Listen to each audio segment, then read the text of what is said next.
So now I'm going to show you guys the taper haircut. So this is one that seems to be one that a lot of people are afraid of. Really, it's not that bad, and you're going to be doing lots of them when you do get out into the shop. So what I like to do is I like to section it off somewhat like a blunt cut. And I'm going to leave out right around that occipital bone. I'm going to drop that down.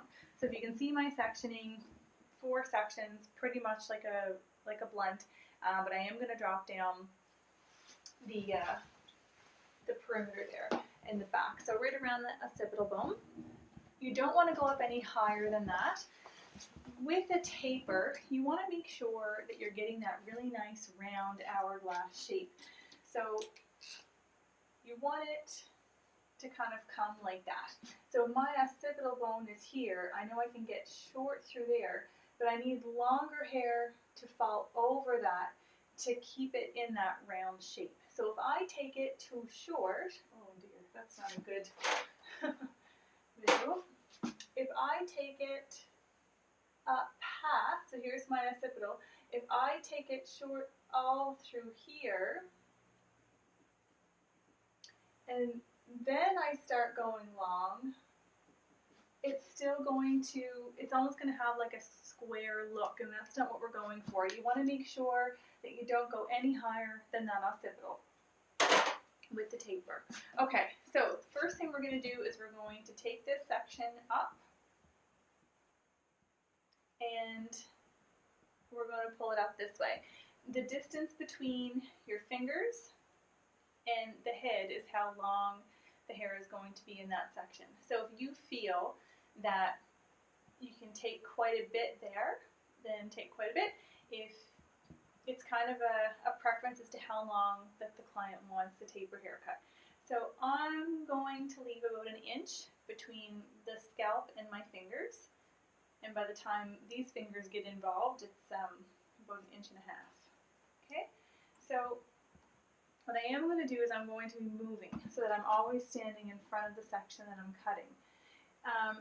If I continue to stand behind, what will happen is my hair is going to get longer, like we did in the graduated bob, but with a taper we want to keep moving, okay? So then our next section is going to be taken right here, straight out, and I'm going to take that off.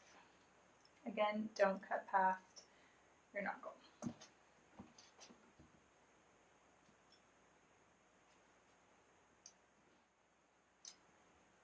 Okay, so when you get that section done and you release it, you're going to be able to see that you've created these nice shorter pieces in through here. So now what we want to do is we just want to connect and get rid of that stuff on the bottom. So I'm going to take it out. Switch to my fine teeth. So you're going to come in. If you like the length that's there, some people like to have a little bit longer on their hairline. If you like the length, what you're going to do when you slice this out, when you hold it, you want to find the length on the bottom, which is right here. And you want to find your short pieces that you cut, which are there. And then you're going to go in and you're going to take out the corner. Okay? That's it. So I'm going to travel around doing that. Short piece, take out the corner. Short piece, take out the corner.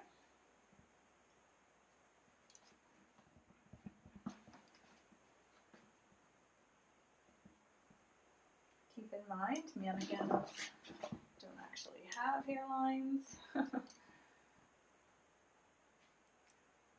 Take out that corner.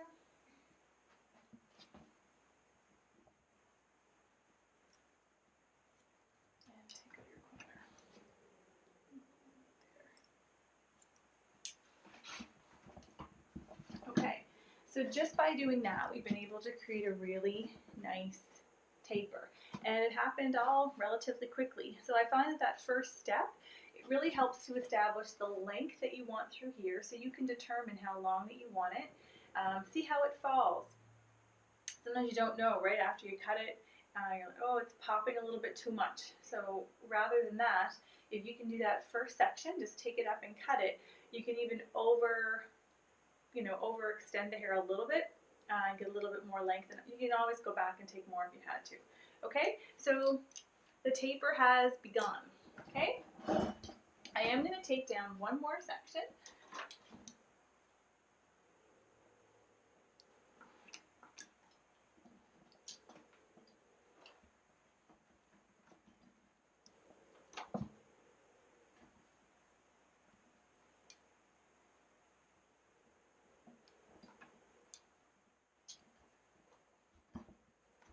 Okay, so now I am right around the top of the ear. Just fix that a little bit.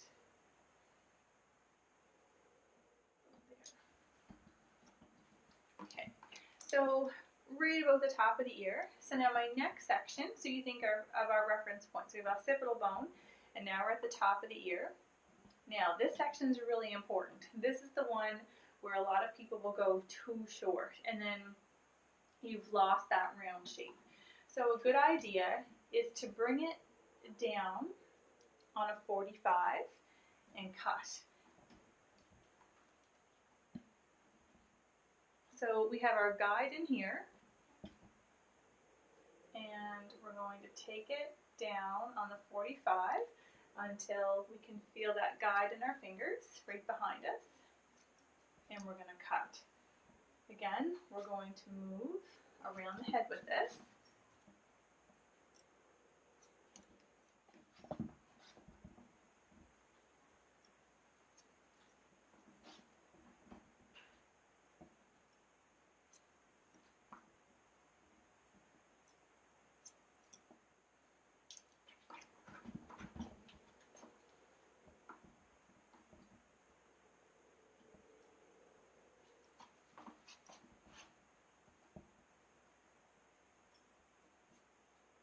Okay, so that section is done.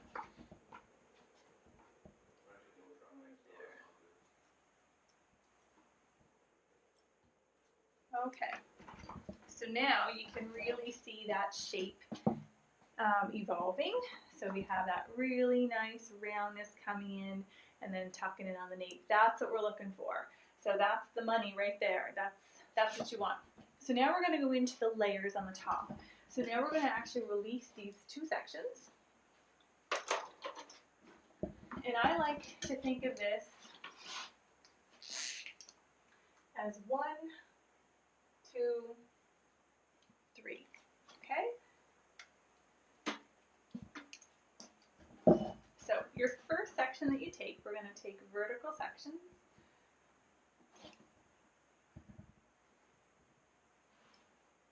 So your first section that you're going to take is going to be how long do you want those layers to be on the top.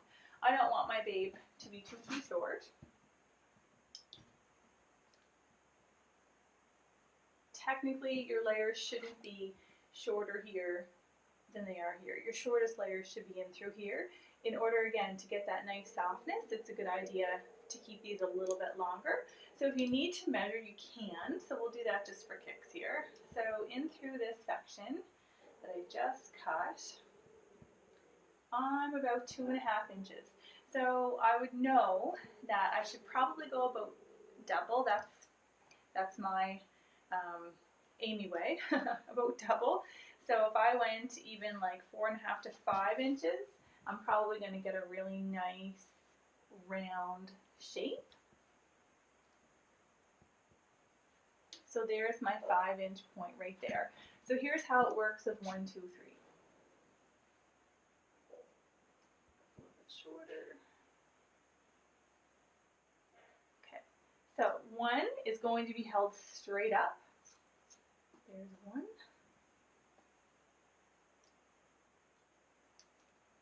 Okay, we're going to follow the shape of the head. So we have a traveling guide, just as you did in your uniform haircut. 2, I'm going to bring straight out this way.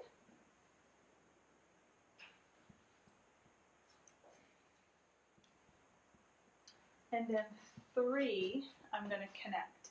So I'm connecting my top into my bottom. I call this finger gymnastics. So here's my short piece. If you feel you needed to do another piece straight out, you can.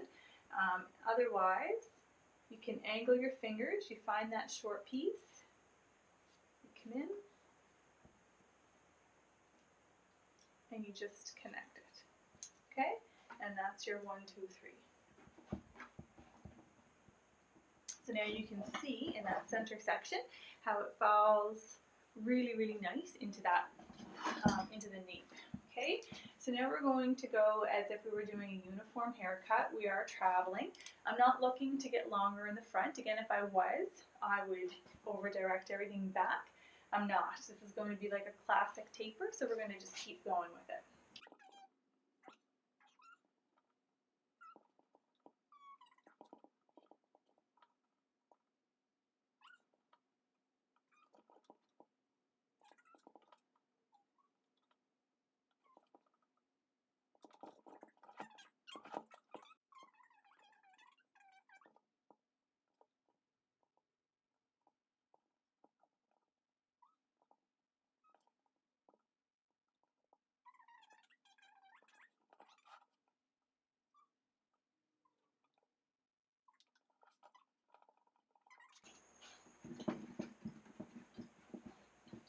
So there's your back, all done. Again, this can vary, depending on the length that you're going for.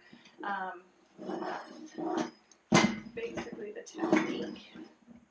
Okay, so now we're going to go into the top section. Your top is going to be done very similar to how you would do a uniform haircut. So we're going to release these sections.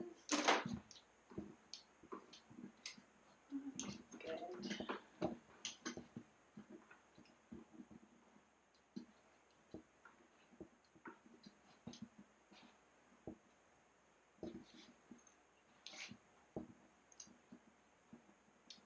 Okay, and you're going to use that guide that you had here at the back. That's your guide for the top.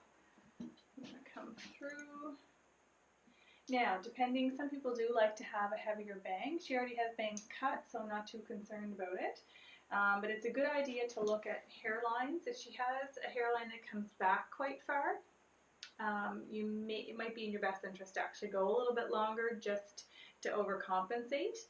If there's bangs involved, always make sure you know how long they are, because if you're cutting layers that are shorter than what her bangs are, you're going to have her bangs hacked by the time you get to them. So keep that in mind, but we're keeping our bay around 5 inches.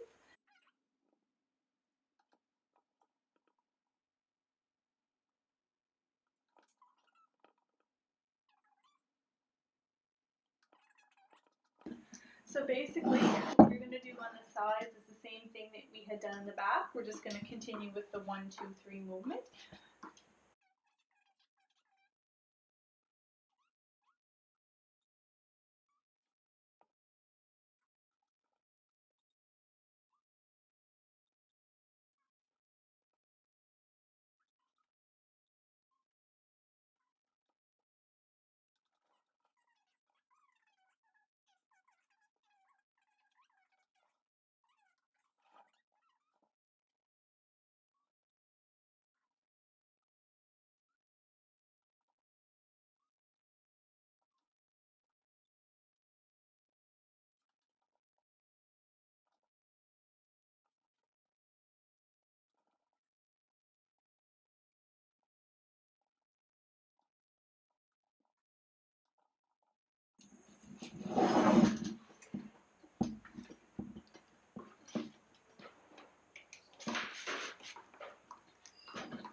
Okay, so once you have your basic shape in there, the next step is going to be to make sure that everything connects. So perimeter, everything that's going into the fringe. So this babe already had a bang. She already had some fringe happening.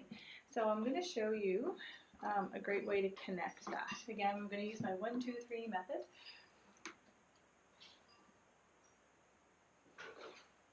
So you're going to take your layer that's in through the top, and you're going to take your bang section, and you can see that I can see both of those pieces really well. And what you're going to do is you're going to take out that corner that's in between.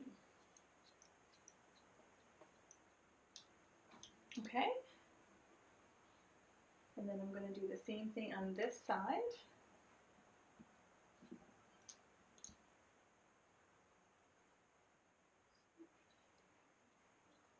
If you feel that you need to regrip it, you can regrip it. Okay, and then the same thing on the other side. So I'm just coming out to those two front corners. Depending on the haircut, sometimes you do have to come down a little bit more than that. I don't think I will. So I'm going to come down again a little bit more, but I'm going to over direct it. So I'm going to bring this up. I want to make sure that everything connects and blends. I don't want it to be bangs and then hair. Okay, and then the same thing on this side. You're going to over direct it up, and you're just going to blend that in.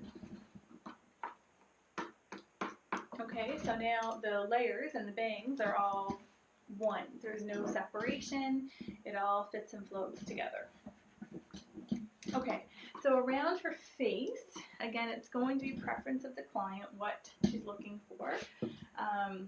What I'd like to do is I'd like to see a little bit more of a blend from the bang and into the side. So again, make sure that you section it off at the apex. If you don't, you're going to end up taking the whole side off, and you're not going to want to do that. So right at the apex, use your bang as the guide, and I'm going to overextend. So I have to move my body to make sure that I can get the angle that I want, because if I just hold it here, I'm going to take off all that hair, and I don't want to. So I'm going to swing my body so that the tips of my fingers are holding the shortest piece there and the shortest piece there, and I'm cutting off what's in the middle. Okay, and then one more section.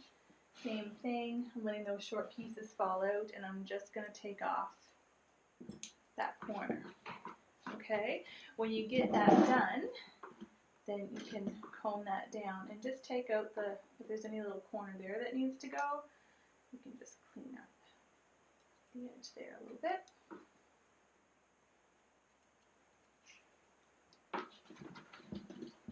Okay, and then you're going to do the same thing on the other side.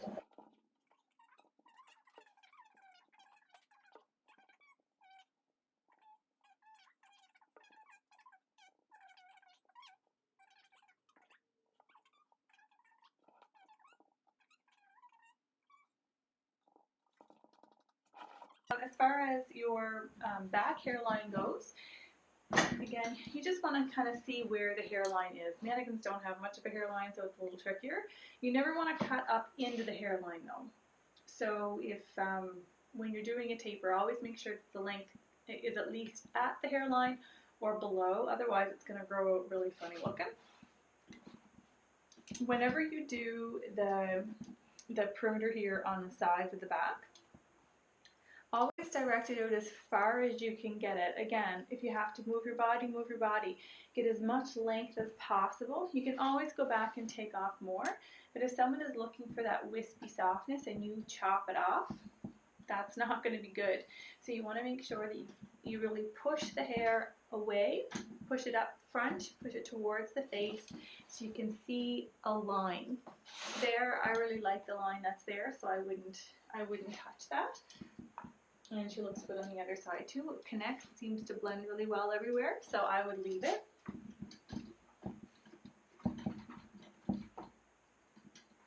Other than that, that's your taper haircut. Good luck and stay well.